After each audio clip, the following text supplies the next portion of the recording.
الحمدللہ وکفا والصلاة والسلام علی عبادہ الذین اصطفیٰ خصوصا علی سید الرسل محمد المصطفیٰ وعلی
کہ تابوت سکینہ کیا ہے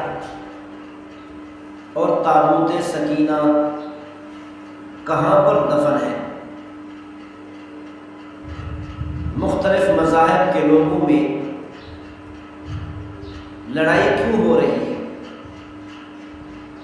ہیکل سلیمانی کیا چیز ہے اور ہیکل سلیمانی کو کس نے تعمیر کیا اور کیوں تعمیر کی،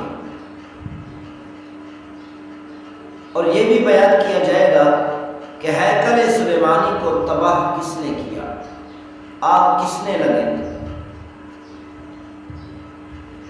اس کے بارے میں یہودیوں اور مسلمانوں اور عیسائیوں کے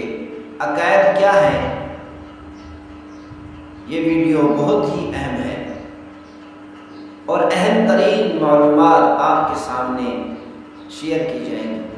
اگر تاریخ میں دیکھا جائے تو اسرائیل تابوت سکینہ کو تلاش کر رہا ہے،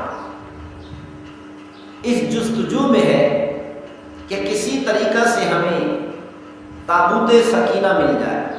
یہودیوں نے ہزاروں جگہ کھود ڈالی، تابوت سکینہ جس پر تمام مذاہب متفق ہیں۔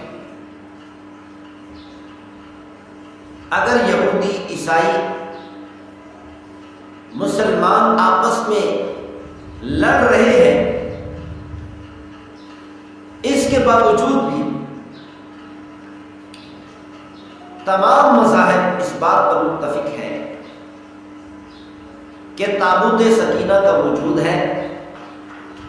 اور تابوت سکینہ کی بڑی ہی برکات ہے، بڑا ہی اللہ تعالیٰ نے اس میں سکون رکھا ہے۔ یہی وجہ ہے کہ یہودیوں نے ہزاروں جگہ کھود ڈالی کہ معلوم نہیں تابوت سکینہ کہاں دفن ہے، شاید ہمیں کسی نہ کسی جگہ سے یہ تابوت سکینہ مل جائے۔ تابوت سکینہ کو تابوت سکینہ اس لیے کہتے ہیں کہ اللہ تعالیٰ نے قرآن مجید فرقان حمید میں ارشاد فرمایا ان یأتیکم، کہ حضرت طالوت تمہارے پاس ایسا تابوت لائے گا جس کے اندر تمہارے پروردگار نے سکون رکھا ہے، اسی لیے اس کو تابوت سکینہ کہتے ہیں۔ سکینہ سکون سے ہے، اس سے لوگوں کے دلوں کو سکون حاصل ہوتا ہے۔ اس کو تابوت اس لیے کہتے ہیں کہ اس سے جو چیز نکالی جاتی پھر واپس خود بخود اس تابوت میں چلی جاتی تھی۔ یہ ایک اسرائیلی روایت سے ثابت ہے۔ بنی اسرائیل تابوت سکینہ کو بڑی ہی برکات کا ذریعہ سمجھتے تھے اور بڑا ہی مبارک تابوت سمجھتے تھے۔ اسی لیے جیسے ہی بنی اسرائیل اس تابوت سکینہ کو دیکھ کر سکون حاصل کرتے تھے، اور جب بھی کسی جنگ پر جاتے اس تابوت سکینہ کو اپنے ساتھ رکھتے۔ جب جنگ کرنے کے وقت میں صفیں بنائی جاتی تو تابوت سکینہ کو سامنے رکھتے تھے،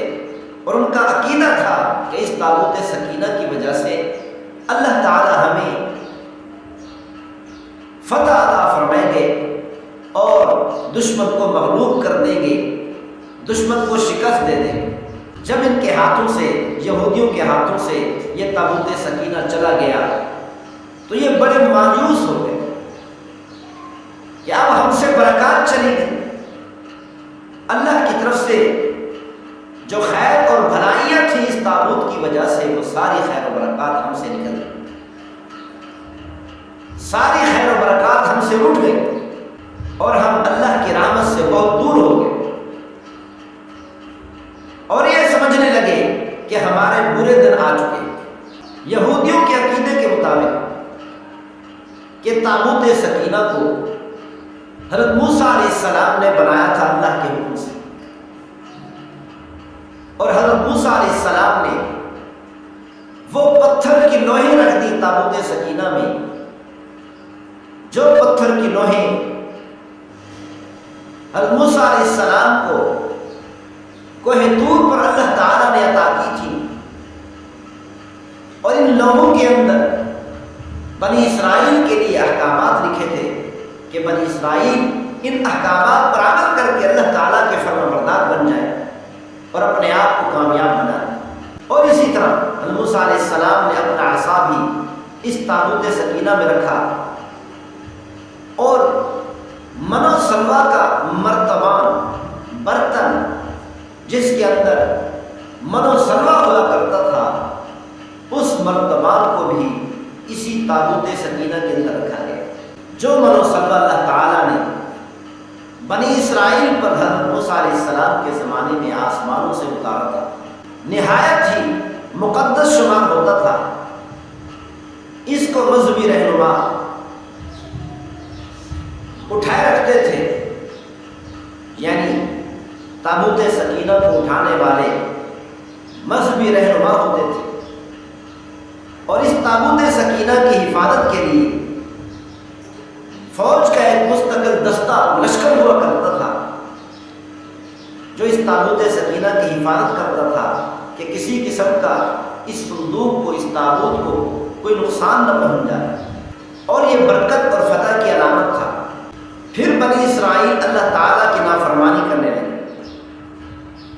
تو یہ تابوت ان سے جنگ کے دوران کھو گیا، اور یہودیوں کو شکست کا سامنا کرنا پڑا۔ یہ تابوت سکینہ یہودیوں کے ہاتھوں سے کیسے چلا گیا، اس کی حقیقت کیا ہے؟ حضرت موسیٰ علیہ السلام کے بعد حضرت یوشع علیہ السلام اللہ کے نبی اور پیغمبر ہوئے۔ حضرت یوشع علیہ السلام نے بنی اسرائیل کو سمجھایا اور سمجھا بجھا کر جہاد پر، قتال پر آمادہ کیا، تو حضرت یوشع علیہ السلام کے زمانے میں بنی اسرائیل فلسطین میں واپس آئے اور فلسطین کے اندر سکون کی زندگی گزارنے لگے۔